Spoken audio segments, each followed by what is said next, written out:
Could these war films have been too real for Hollywood? The Battle of Algiers, the Sand Pebbles, and others were buried, yet they dared to expose the raw truth of war in ways that still feel dangerous today. Why were they forgotten by history, and what did Hollywood fear about them? Today, we uncover why these films were left to rot in obscurity, and why you need to watch them before they disappear again. Hell in the Pacific, 1968. A desert island. Two soldiers. A brutal war. Hell in the Pacific pits a U.S. Marine against a Japanese soldier, stranded together on a lonely island during World War II. The fight for survival isn't just about food or shelter. It's a psychological war that tests the limits of human endurance and prejudice. What happens when the enemy is no longer an abstract figure, but a person just like you? This tense, minimalistic film explores themes of isolation, the human condition, and the fragility of camaraderie. The power of Hell in the Pacific lies in its sparseness. No flashy battles or grand explosions, just two men staring each other down, forced to reconsider their identities, their enemies, and their survival. It's a raw, unflinching look at war's dehumanizing effects, where the true enemy is not the person in front of you, but your own mind. By the end, the real question isn't who survives the island, but who they've become in the process. This hauntingly introspective film doesn't just leave you thinking about war, it makes you question human nature itself. Hell in the Pacific was forgotten by many, but its impact is undeniably profound. The Shop on Main Street, 1965. During the horrors of World War II, a small, seemingly insignificant shop in a town becomes the backdrop for one of the most heartbreaking human dramas ever told. The Shop on Main Street unfolds through the eyes of a simple carpenter who, by the twists of fate, is tasked with taking over a Jewish shop. But this is no typical wartime film. Its poignancy lies in the stark, humanizing portrayal of complicity, fear, and the moral cost of survival. The film captures a town under Nazi occupation where everyone is just trying to get by. But in the process, they lose more than just their freedom. It's a nuanced look at the Holocaust from a perspective that's rarely explored, focusing on the quiet moments of betrayal and moral erosion that often slip under the radar in war films. The emotional weight of The Shop on Main Street comes not from grand gestures, but from the quiet moments of personal realization, where characters face the truth of their choices. As the protagonist grapples with the demands of occupation, the film poses a question that lingers long after the credits roll. How much are we willing to sacrifice in order to survive? Its quiet, powerful storytelling deserves far more recognition than it's received. The Hill, 1965. What happens when a man's spirit is broken by the weight of war and the brutality of authority? The Hill explores this through the story of a group of soldiers undergoing the ultimate test, a military detention camp high in the North African desert, where physical and psychological torture are everyday occurrences. With Sean Connery in the lead, The Hill is a gripping, claustrophobic tale of men fighting not just for survival, but for their dignity. The camp, known as The Hill, is more than just a setting. It's a symbol of the crushing, dehumanizing effects of war. The story is a raw depiction of power struggles within the military, where the line between punishment and justice becomes dangerously thin. But at its core, The Hill is about human resilience. It's about men who, despite the system's efforts to break them, refuse to lose themselves completely. Director Sidney Lumet masterfully creates a tense, suffocating atmosphere, where every moment feels like a fight for survival. The film is brutal in its realism, yet deeply human in its portrayal of courage. Though The Hill didn't receive the recognition it deserved at the time, its powerful commentary on war's effect on the human soul has only grown more relevant with age. Closely Watched Trains, 1966. In the heart of Nazi-occupied Czechoslovakia, a young railway apprentice navigates the struggles of adolescence, love, and the harsh realities of war. Closely Watched Trains takes an unexpected turn, blending humor with dark tragedy to create a war film unlike any other. At first glance, it's a coming-of-age story about a boy's sexual awakening, but as the plot unfolds, the film quietly reveals the overwhelming weight of occupation. The humor in the early stages of the film provides a contrast to the stark, growing threat of Nazi tyranny that looms over the characters. The protagonist's journey from innocence to understanding mirrors the emotional unraveling of a nation at war. With subtle brilliance, director Gigi Menzel weaves a narrative where personal loss becomes intertwined with the collective suffering of war. The film's understated tone makes its moments of horror all the more impactful, as we witness how the horrors of the war infiltrate the most intimate aspects of life. Closely watched Trains doesn't rely on grand battle scenes or epic confrontations. Instead, it finds its power in the quiet moments, where the true cost of war is measured in personal loss. Its balance of humor, pathos, and social commentary makes it a masterful, often overlooked classic. The Train, 1964. What happens when art becomes the target of war? The Train takes this question and runs with it, offering a high-octane thriller that pits French resistance fighters against the Nazis in a race to protect priceless artwork from being transported to Germany. Burt Lancaster stars as the unyielding resistance leader, determined to stop the Nazis from stealing France's cultural heritage. But this isn't just about saving paintings. It's about defying an oppressive regime. The stakes are as high as they come, with lives on the line for something intangible, yet infinitely valuable: a nation's identity. The film's pace never lets up, building tension as the resistance desperately tries to sabotage the Nazi train. Yet, at its heart, The Train is a reflection on the role of art in times of war. It asks, what makes art so precious that people will sacrifice their lives for it? The movie draws us into this moral dilemma, showcasing how personal and collective resistance can be intertwined with the preservation of culture and history. The breathtaking cinematography and expertly staged action sequences elevate this film beyond mere war thriller territory, making it a gripping, thought-provoking experience. Sadly, The Train was somewhat lost in the shadows of its time, overshadowed by more conventional war films, but it remains a powerful narrative on the value of art and defiance in war. It Happened Here, 1964. What if Britain had fallen under Nazi rule? It Happened Here takes us to a chilling alternate history where the Nazis have occupied the UK, and the British people must navigate life under fascist tyranny. But what makes this film particularly haunting isn't just its bleak premise. It's the chillingly plausible way it unfolds. Director Kevin Brownlow and Andrew Mallow crafted a film that feels unnervingly real, using a documentary-style approach to show how life under occupation might have actually unfolded. The film follows a young nurse who becomes swept up in the power struggles of the resistance, all while she tries to make sense of the occupation and its impact on her country. What sets It Happened Here? Apart from other war films is its almost detached portrayal of the slow, creeping erosion of freedom and dignity. There are no grand battles, no heroic figures, just ordinary people trying to survive in a world turned upside down. The film's unsettling realism forces the audience to confront how easily a society can fall into oppression, making it all the more chilling. It's a film that questions the nature of collaboration, resistance, and survival in the face of evil.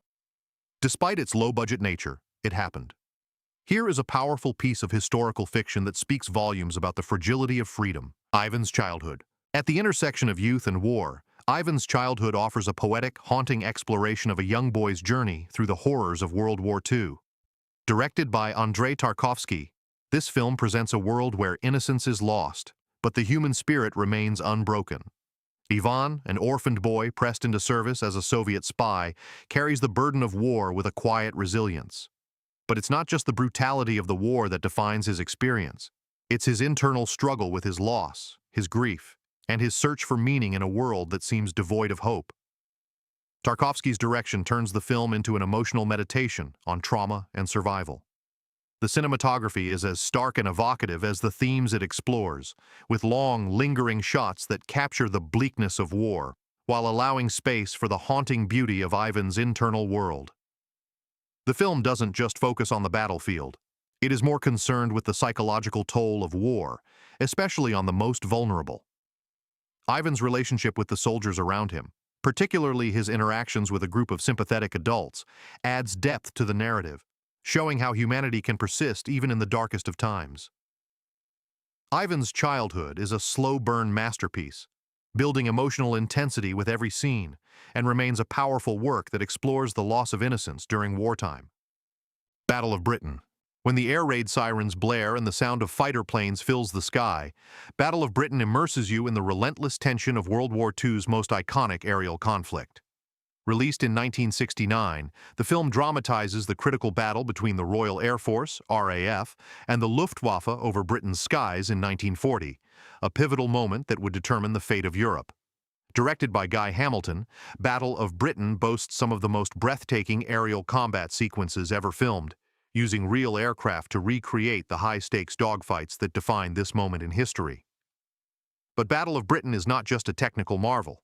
It's also an emotional one. The film skillfully delves into the lives of the pilots on both sides, capturing their fear, heroism, and camaraderie. The story focuses not only on the strategic importance of the battle, but also on the personal toll of combat. Its ensemble cast, including Laurence Olivier, Michael Caine, and Christopher Plummer, brings the complex personalities of these soldiers to life, each facing their own moral and emotional struggles as the battle rages on. Despite the historical significance and its unforgettable aerial footage, Battle of Britain has often been overlooked, perhaps because of its large-scale approach that balances spectacle with character.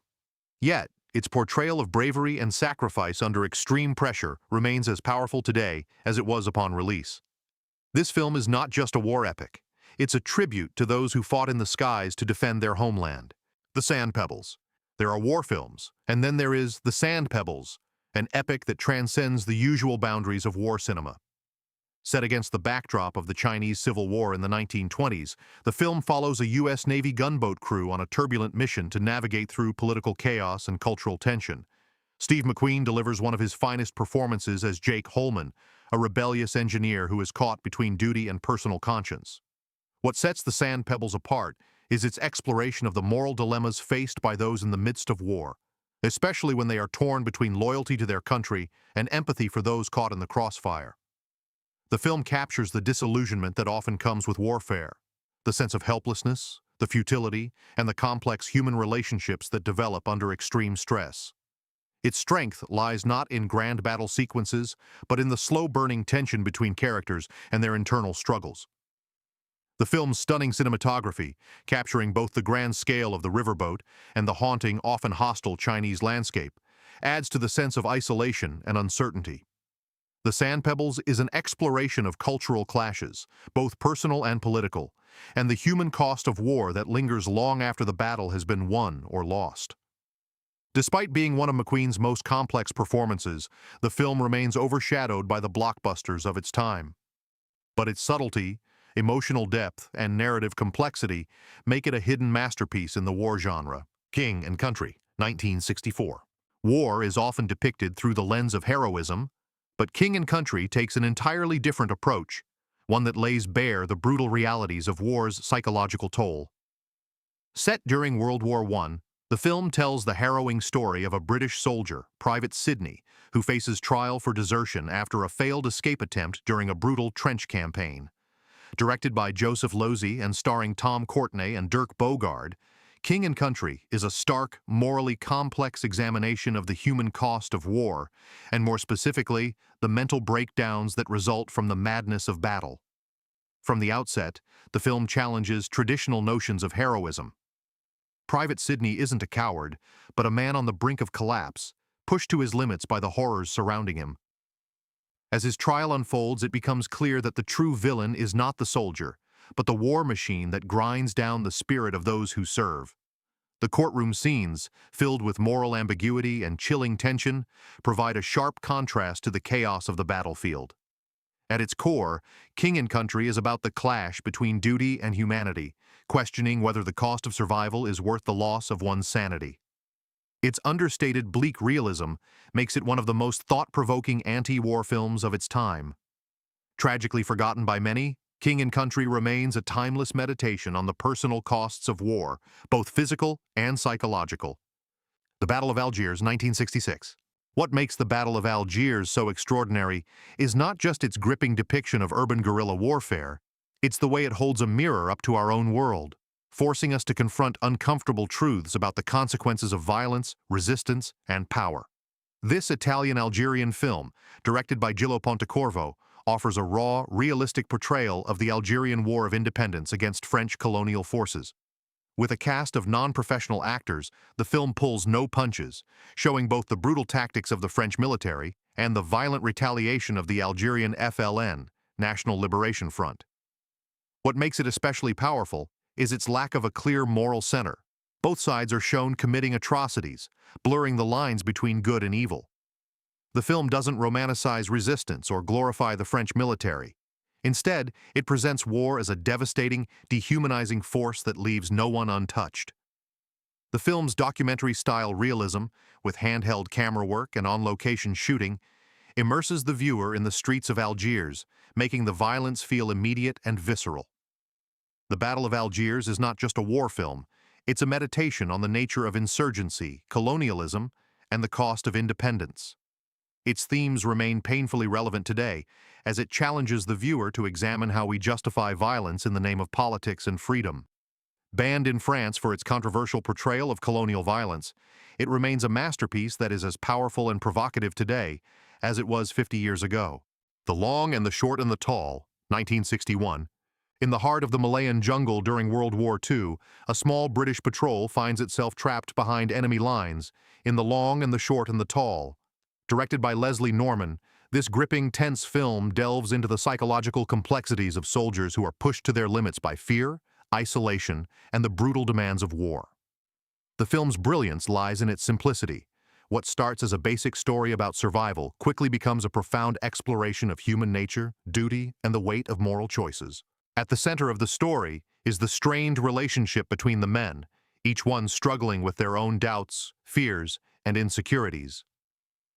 The title of the film itself refers to the different types of men in the unit, ranging from young recruits to seasoned soldiers, highlighting the generational and emotional divides that emerge when individuals are forced into extreme circumstances.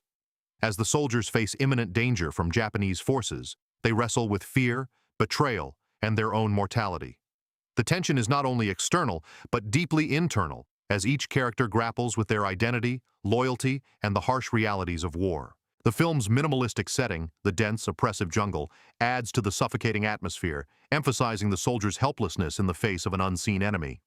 With a standout performance from Lawrence Harvey, The Long and the Short and the Tall is a reflection on the cost of war that goes beyond the battlefield.